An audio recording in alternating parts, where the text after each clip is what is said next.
cette petite séquence vidéo au cours de laquelle nous allons parler d'erreurs et incertitudes de mesure. C'est quoi une erreur de mesure? C'est quoi une incertitude de mesure?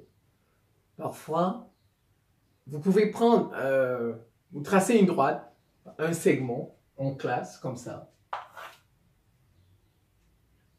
Vous donnez une règle à deux élèves, vous leur demandez de mesurer ça. Et parfois, ils peuvent ne pas vous donner le même résultat. Voilà, il y a un élève qui peut vous dire ça, c'est 4 cm, 4,2 cm. Il y a un autre élève qui peut vous dire ça, c'est 4,3 cm.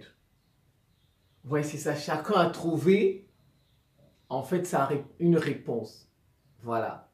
Certainement, ils ont commis une erreur de mesure. Comment se fait-il que un même segment, deux élèves ne trouvent pas le même résultat? Vous voyez, ils ont commis ce qu'on appelle une erreur de mesure. Je donne un autre exemple. Vous savez, la course, le marathon, le 100 mètres, Usain Bolt. On vous dit que Usain Bolt, le record, il a fait 100 mètres à Berlin, 9,58 secondes. 9,58 secondes. Maintenant, si on vous donne la vidéo là d'Usain Bolt où il court, on vous dit cette vidéo, lui, ça sent, il a fait, quand il courait là à Berlin, il a fait 9,58 secondes. La vidéo là, si on vous la met, on vous donne un chronomètre. On vous dit mesurez maintenant. La vidéo là. Donc, on met la vidéo, top. Et vous regardez la course là, on vous donne un chronomètre. Vous mesurez. Vous allez voir, vous n'allez pas trouver 9,58 secondes. Vous n'allez pas trouver 9,58 secondes. Vous allez trouver peut-être 57 ou bien 59, 9,59, ainsi de suite. Donc, ça voudrait dire que vous, en mesurant la vidéo, vous avez commis une erreur. Une erreur. Voilà. Donc, c'est ça. Donc, une erreur, c'est quoi? En fait, en physique, on dit c'est une différence, c'est la différence entre la valeur mesurée et la valeur exacte. Et la valeur exacte ou bien la valeur vraie, elle est souvent inconnue. Regardez. Voici un segment. Vous voyez, deux enfants. Il y a un enfant qui a trouvé 4,2. C'est ce qu'on appelle la valeur mesurée. Et comme il y a un autre enfant qui a trouvé 4,3, on appelle ça la valeur mesurée. Mais normalement, ce segment-là, il a une valeur exacte. Comment vous avez deux enfants qui trouvent deux valeurs différentes? Ça voudrait dire que quelque part, le segment a une valeur exacte. Mais bon, ces enfants n'ont pas trouvé la valeur. Bon, parfois, le plus souvent, comme je dis, la valeur exacte est souvent inconnue d'une grandeur. Vous voyez, en fait, l'erreur, c'est quoi? C'est la différence entre la valeur qu'on a mesurée et la valeur vraie de cette grandeur. Je fais ça, la valeur qu'on a mesurée, 4,2 cm, et la valeur vraie de ce segment. C'est ce qu'on appelle une erreur. Voilà, c'est ce qu'on appelle une erreur. Alors, qu'est-ce qu'on fait? On fait G moins M pour trouver l'erreur. Donc, l'erreur, G moins M, la valeur exacte moins la valeur mesurée. On trouve l'erreur. L'erreur, en fait, c'est quoi? C'est la valeur exacte moins la valeur mesurée. C'est la différence entre la valeur mesurée et la valeur exacte. Voilà l'erreur. Maintenant, il y a deux types d'erreurs. Il y a l'erreur systématique et il y a l'erreur aléatoire. Bon, je ne vais pas définir ce que c'est parce que c'est juste, je veux présenter erreur et incertitude. Vous retenez qu'en fait, il y a deux types d'erreurs.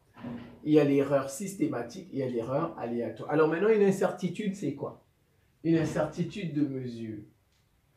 Voilà, une incertitude, c'est l'ensemble des valeurs raisonnables. C'est l'ensemble des valeurs raisonnables qu'on peut associer à une mesure. Voilà. c'est l'ensemble des valeurs raisonnables qu'on peut associer à une mesure. On a mesuré ça. On a trouvé 4,2 cm. Maintenant, on va lui ajouter un ensemble de valeurs raisonnables. Donc, c'est l'ensemble des valeurs raisonnables pouvant être associées à une mesure. C'est ça, l'incertitude de mesure. Maintenant, il y a plusieurs types d'incertitudes. Il y a l'incertitude maximum, il y a l'incertitude intrinsèque, il y a l'incertitude de type A, il y a l'incertitude de type B, il y a l'incertitude relative, il y a l'incertitude absolue. Voilà. Et puisque vous devez retenir que parfois ces erreurs proviennent, ou bien erreurs et incertitudes de mesure proviennent ont trois causes. C'est peut-être l'appareil utilisé, peut-être le chronomètre là qu'on a utilisé pour mesurer, c'est lui peut-être qui a une défaillance, peut-être, ou bien la règle qu'on a utilisée qui a une défaillance, peut-être la règle, elle a une bosse, peut-être qu'elle a, vous voyez, parce que les règles, on les fabrique, n'est-ce pas? Mais ce n'est pas parce qu'on a fabriqué, parfois vous allez voir, il y a des règles qui sont peut-être une petite différence. Voilà, donc peut-être que c'est l'appareil qu'on a utilisé, l'appareil de mesure, qui pose problème, qui crée une erreur. Parfois aussi, c'est l'expérimentateur. Par exemple, l'œil. L'œil n'a pas bien regardé. Regardez, j'ai pris ma règle, j'ai mis ici. Je vais prendre une règle.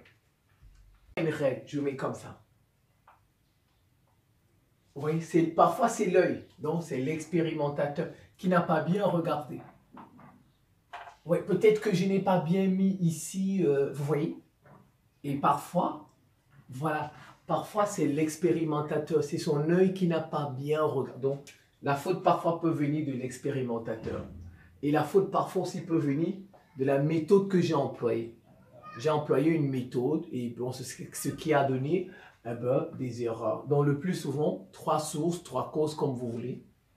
L'appareil utilisé, l'expérimentateur et peut-être la méthode employée. C'est la fin de cette petite séquence vidéo. Je vous remercie pour votre attention et à très bientôt.